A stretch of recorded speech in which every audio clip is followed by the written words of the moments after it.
प्यारे बच्चों, हम कर चुके हैं एक्सरसाइज 3.1 को पूरा हल और अब हम आ चुके हैं प्रश्नावली 3.2 के ऊपर। यहाँ हमसे कहा जा रहा है निम्न रैखिक समीकरण युग्म को प्रतिस्थापन विधि से हल कीजिए। इस वीडियो में हम बात करेंगे क्वेश्चन नंबर 1 के पार्ट फर्स्ट और सेकंड की। ये दो क्वेश्चन है, इन्हें बहुत डीप से समझते हुए हम करेंगे आज। तो ऐसे समझें आप, अगर हमारे पास कोई इक्वेशन है 2x -3y बराबर 12, ये हमारे पास कोई समीकरण है। अब इस समीकरण में आपके कितने पद हैं? 3 पद हैं। कौन कौन से 3 पद हैं? एक तो आपका ये हुआ 2x, दूसरा आपका जो है वो ये है -3y और तीसरा वाला पद है आपका 12। यानी इसके अंदर 3 पद कौन से हैं? 2x, 3y और 12। अब इस समीकरण को आप देखें कितने तरीक़ों से लिखा जा सकता है। देखें, अगर हम 2x को यहीं पर रहने दें, ये वाला टर्म हमने यहीं छोड़ा और बराबर की जगह बराबर लगाया और 12 को हमने 12 लिखा और 3y को हम उधर ले गए राइट साइड, तो ये 3y उधर जाके किसका हो जाता है? प्लस का हो जाता है। उसी तरह से इसको हम अगर x बराबर लिखें तो अब देखें, मैंने आपको बताया कि 2x एक ही पद है। अब x और 2, इस पद में कितनी चीज़ें हैं? 2 चीज़ें हैं, x और 2। तो हम अगर x को यहीं छोड़ दें, 2 को उधर लेके जाएं, तो 2 और x का रिलेशन है गुणा का, तो बराबर वाले की तरफ जाके ये हो जाएगा भाग का। यानी इधर वाले से अपोजिट रिलेशन आएगा, इधर जो भी आएगा। गुणा का अपोजिट क्या होता है? भाग होता है। तो होगा ये कि 12 + 3y के भाग का मतलब होता है बटे में पहुंच जाएगा आपका 2। ये एक तरीका हो गया इसको लिखने का। आप 2 को यहाँ छोड़ते, x को इसके बटे में ले जा सकते थे, ऐसा भी कर सकते थे। अब एक और तरीका इसको लिखने का ये है कि आप क्या करें, 3y बराबर लिखें। यानी y के बराबर अगर इसको लिखना हो तो आप इस पद में सोचें कि y में क्या है? आपका निशान माइनस है, तो ये माइनस तो हमें नहीं चाहिए। हमें अगर इसको y बराबर लिखना है तो केवल y चाहिए। तो हम क्या करेंगे, इसको इधर ले जाएंगे राइट साइड और 12 को इधर लेके आ जाएंगे। तो इस तरह पहले हमें क्या करना है, 3y को प्लस बनाना है। तो आपने 2x लिखा और 12 को लेफ्ट लेके आ गए। 12 कहाँ आ गया? लेफ्ट आ गया। ये बराबर का निशान है ना, बराबर के लेफ्ट आ गया। अब बराबर हमने लगाया और 3y को हम राइट साइड पे ले गए, तो हमने दोनों के निशान बदल दिए। यानी 12 का निशान माइनस हो गया और 3y का निशान प्लस हो गया। अब यहाँ से y और 3 का रिलेशन फिर किस चीज़ का है? गुणा का है। तो अगर इसको आप y बराबर लिखेंगे तो y की गुणा में जो 3 है वो 2x - 12 के कहाँ पहुँच जाएगा? भाग में।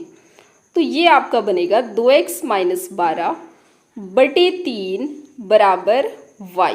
तो ये लीजिए, इसको हमने लिख दिया y बराबर। तो समीकरण के 3 कंपोनेंट थे, एक x वाला, एक y वाला और एक अचर पद। अचर पद के बराबर तो लिखी भी है ना हमारी समीकरण, नहीं भी है तो अचर पद को इधर ले जाओ, अचर पद के बराबर लिख सकते हैं समीकरण को, या हम x के बराबर लिख सकते हैं या हम y के बराबर लिख सकते हैं।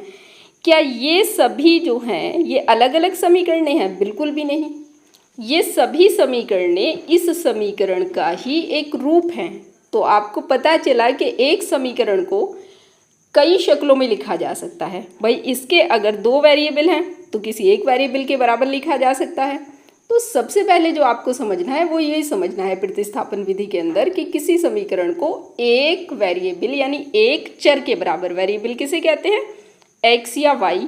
किसी समीकरण में u भी हो सकते हैं, किसी समीकरण में a भी हो सकते हैं। फिलहाल हमारे पास क्या है? x और y हैं। ज़्यादातर समीकरण में यही मिलता है आपको।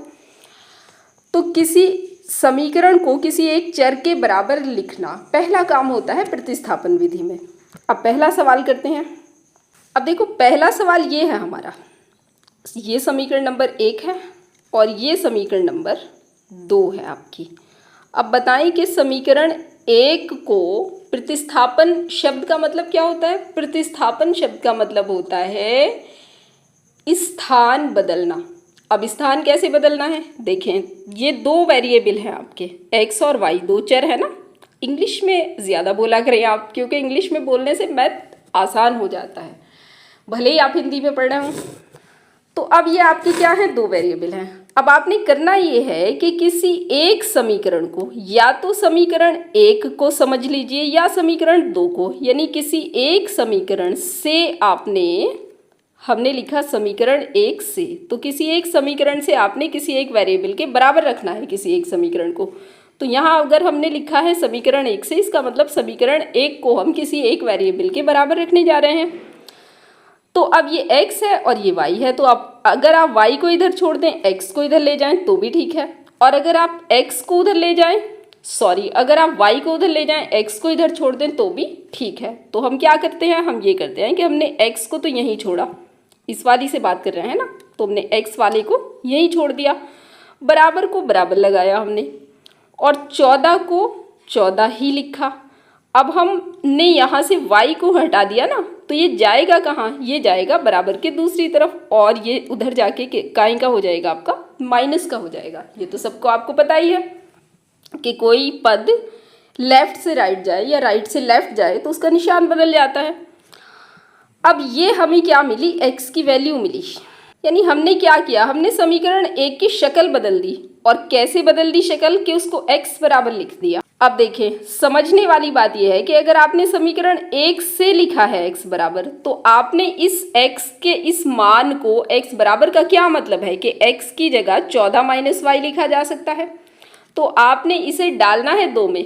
ये ध्यान देने वाली बात है, आपने निकाला कहाँ से है, 1 से, तो आप इसे वापस रखेंगे काय में, 2 में रखेंगे।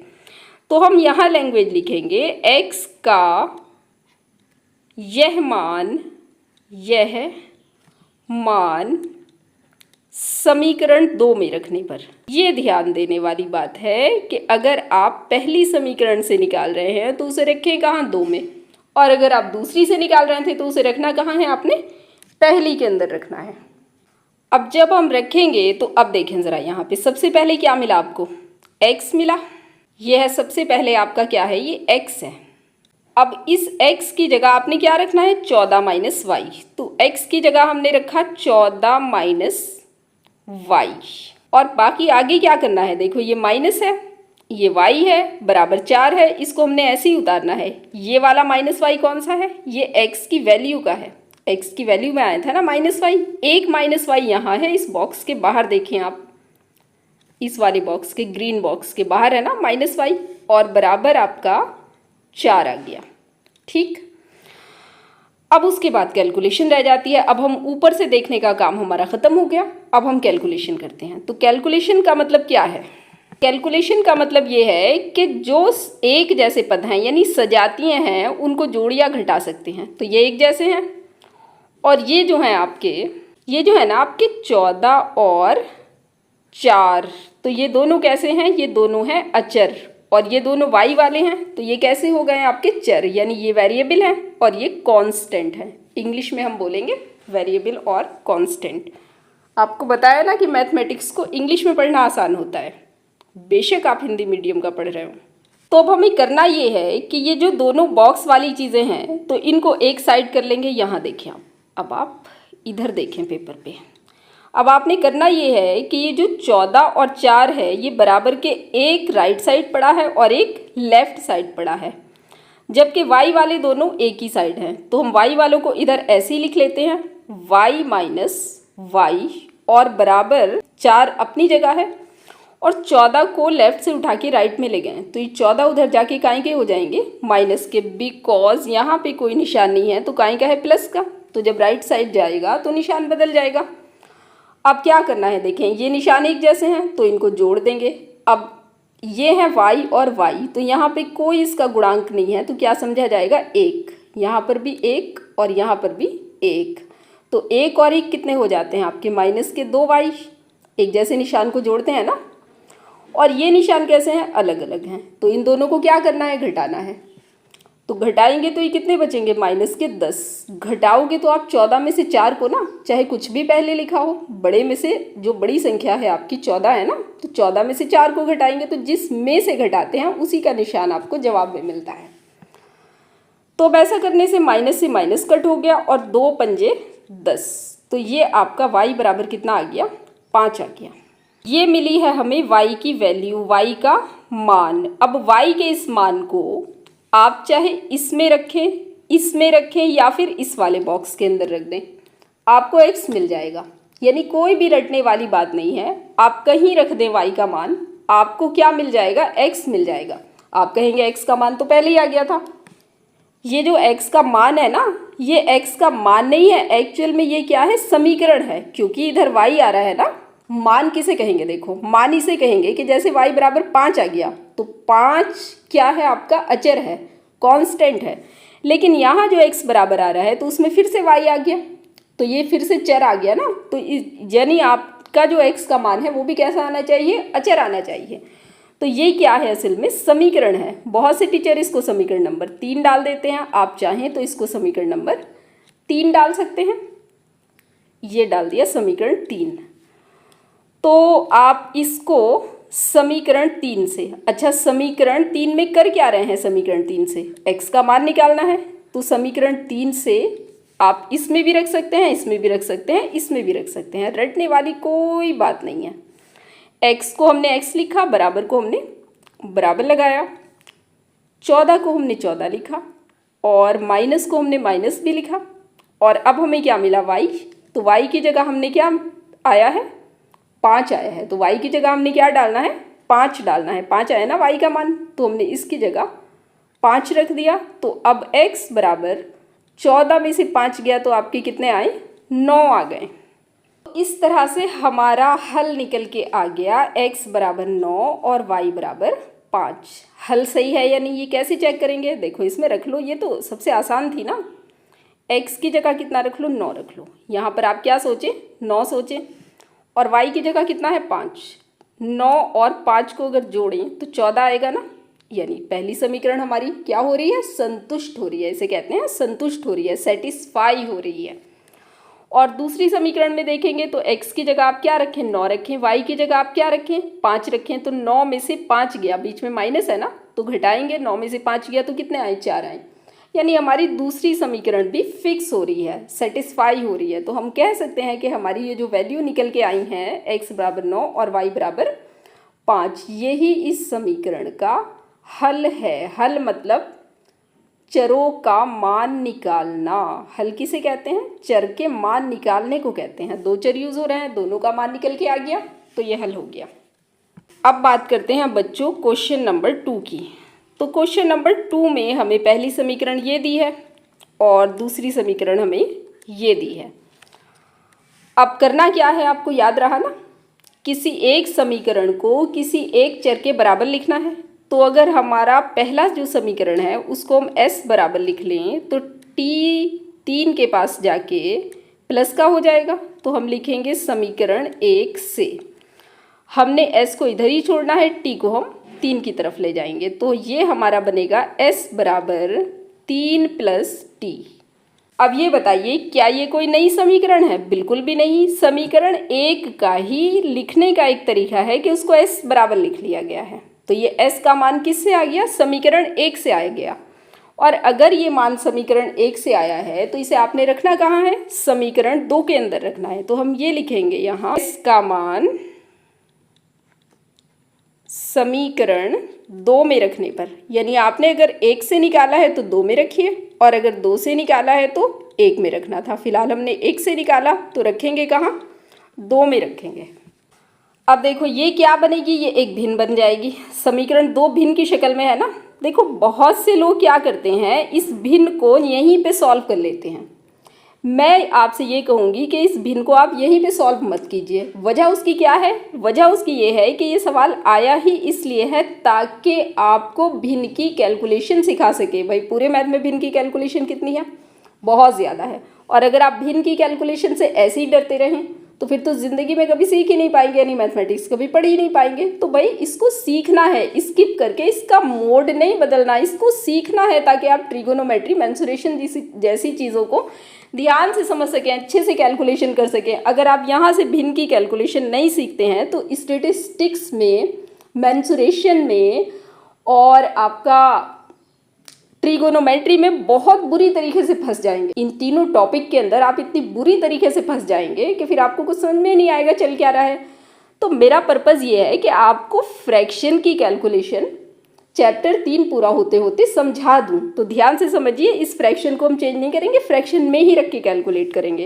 करना क्या था आपको, करना ये था कि s का मान चूंकि समीकरण 1 से निकाला है तो रखना कहाँ है, 2 में रखना है। अब देखें 2 में इस जगह आपको क्या मिल रहा है, s मिल रहा है, तो इस जगह हम रख देंगे 3 + t। और जैसे ही हमने यहाँ रखा है 3 + t, किसकी जगह रखा, इस वाले s की जगह रखा ना, अपॉन का 3 ऐसे ही रखें। अब आप ये समझते चलें कि ये एक भिन्न हो गई, ये इसका अंश है, ये इसका हर है। अब प्लस लगाएं, प्लस लगाने के बाद ये एक भिन्न है t/2, पहले से हमारा भिन्न की शक्ल में है t/2, और बराबर के बाद आपका कितना है, 6 है।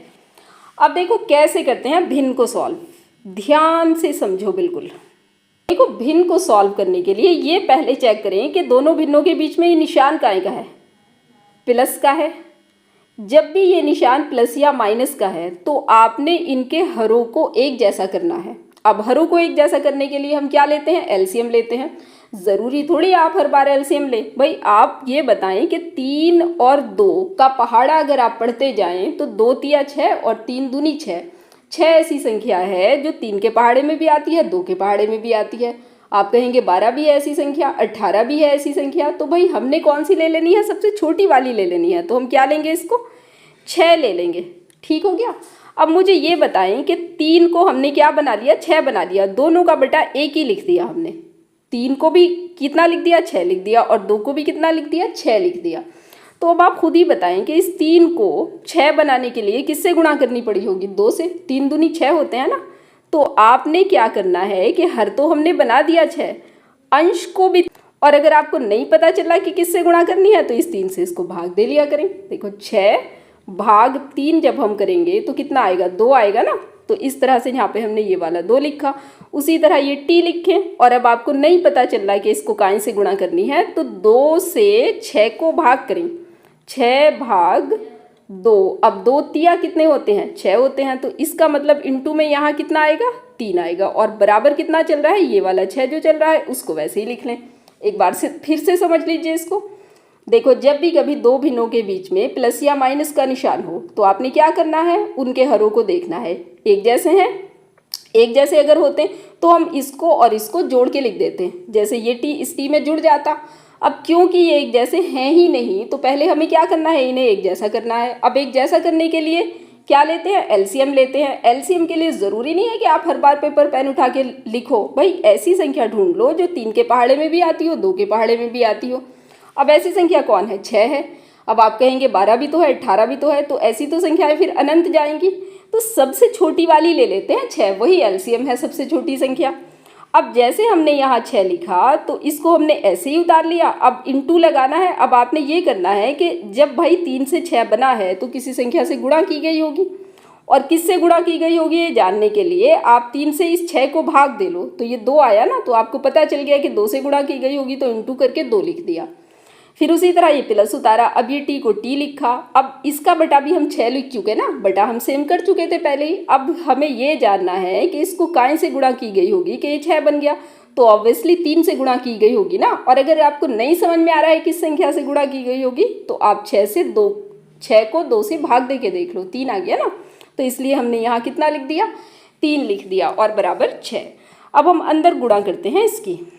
अब हम क्या करते हैं, इस 2 की इस ब्रैकेट की दोनों चीज़ों से गुणा करते हैं। अगर कोई स्टूडेंट ब्रैकेट नहीं लगाता है उसका भी सवाल गलत हो जाएगा, क्योंकि भाई 2 की जो गुणा है वो पूरे अंश से है, और अंश में 2 चीज़ें हैं अपने आप में, तो दोनों से गुणा होगी ना, तो इसका मतलब ब्रैकेट लगाना ज़रूरी है। और फिर इस 2 की इन दोनों से अलग अलग गुणा करना। तो 2 तिया आपके हो गए 6, और 2t, 2 और t की गुणा करेंगे तो 2t, और प्लस लगाओ ये वाला, और 3 की और t की गुणा करेंगे तो 3t, और बराबर लिखेंगे। अब ये 6 कहाँ गया, ये 6 इस वाली 6 से इसका रिलेशन काय का है, गुणा का है। क्यों है गुणा का, भाई इधर वाली संख्या के बटे में है ना, पूरे का बटा बन गया, तो अब ये बराबर वाले के गुणा में चला जाएगा। देखो यहाँ जो 2 था तो पूरे का बटा नहीं था, 3 पूरे का बटा नहीं था, तो ये 6 के गुणा में नहीं जा सकता था। यहाँ पे जो 6 है वो इस पूरे का बटा बन गया है, इसलिए ये वाला 6 बराबर वाले के गुणा में चला जाएगा। अब आप 6 को 6 लिखेंगे, प्लस को प्लस लिखेंगे, 2t और 3t जोड़ देंगे तो ये कितने आ जाएंगे आपके, 5t आ जाएंगे। 6 छंग कितने हो गए आपके पास, 36 हो गए। अब अगली लाइन में आपको ज़्यादातर को पता चल ही गया होगा कि 6 को उधर लेके जाना है, तो 36 माइनस 6, और ये आपके कितने रह गए, ये आपके रह गए 30, और 30 में आप क्या करेंगे, 5 छंग 30, तो इसलिए आपका जो t का मान आया वो यहाँ लिख देती हूँ मैं, t बराबर 6। ये हमारी निकल के आ गई t की वैल्यू, कितनी निकल के आ गई, 6 निकल के आ गई है। अब हम t के इस मान को चाहे समीकरण 1 में रखें, चाहे 2 में रखें, चाहे इसमें रखें, इसको बहुत से टीचर 3 कह लेते हैं, आप 3 कह भी सकते हैं, आप 3 ना भी कहें, ये 1 की तो शक्ल है ना, मुझे तो ये 3 लगती नहीं क्योंकि ये 1 की शक्ल है ना, तो मैं क्या करते हो, वैल्यू सीधी रख लो ना, बिना कुछ कहे भाई। इस इक्वेशन में आप सीधा समीकरण 1 से लिखें और इसमें रख दें वैल्यू 1, और ये एक ही बात है ना, समीकरण 1 का ही एक रूप है ये। हमने क्या करना है, समीकरण 1 से t का मान निकाल लेना है, समीकरण 1 से। मैं आपको बता रही हूँ, 1 का मतलब आप ये भी समझ सकते हैं और ये भी समझ सकते हैं। तो अगर आप ये समझें तो s बराबर 3 प्लस t की जगह रख दें ये वाला 6, और ये आपके हो गए s बराबर 9। यहाँ से सीधे निकल के आ गया, यहाँ रखते तो उधर ले जाना पड़ता, एक लाइन बढ़ जाती है आपकी। ये समीकरण 1 का ही एक रूप है। तो इस तरह हमारे पास जो सॉल्यूशन आ गया है वो आ गया है s बराबर 9 और t बराबर 6। तो ये आंसर आए हैं। आंसर को चेक करके देखिए s की जगह कितना रख लीजिए, 9 रख लीजिए, ये मैंने रख के दिखा दिया 9, और t की जगह कितना रखिए 6, तो 9 में से 6 गया, बीच में माइनस है ना, तो 9 में से 6 गया, कितने हो गए आपके, 3 हो गए। और यहाँ पर अगर आप रखेंगे s की जगह 9, तो 3 तिया 9, देखिए 9/3, और प्लस t की जगह कितना रखना है, 6/2, और 2 तिया 6 और 3 तिया 9, तो 3 और 3 कितने हो गए आपके 6, इसकी बराबर की साइड में भी तो 6 ही आ रहा है। तो इसका मतलब ये हमारी जो वैल्यू निकल के आई हैं ये बिल्कुल ठीक निकल के आई हैं। तो इस तरह हमने 2 सवाल किए। इस तरह ये 2 सवाल हमारे कंप्लीट हो गए। आपको कहीं कोई कैलकुलेशन समझने में कोई डाउट रहा हो, कहीं समझ में नहीं आया हो, कोई सजेशन देना चाहते हैं तो आप मुझे लिख सकते हैं कमेंट में। मैं हूँ आपकी टीचर फातिमा।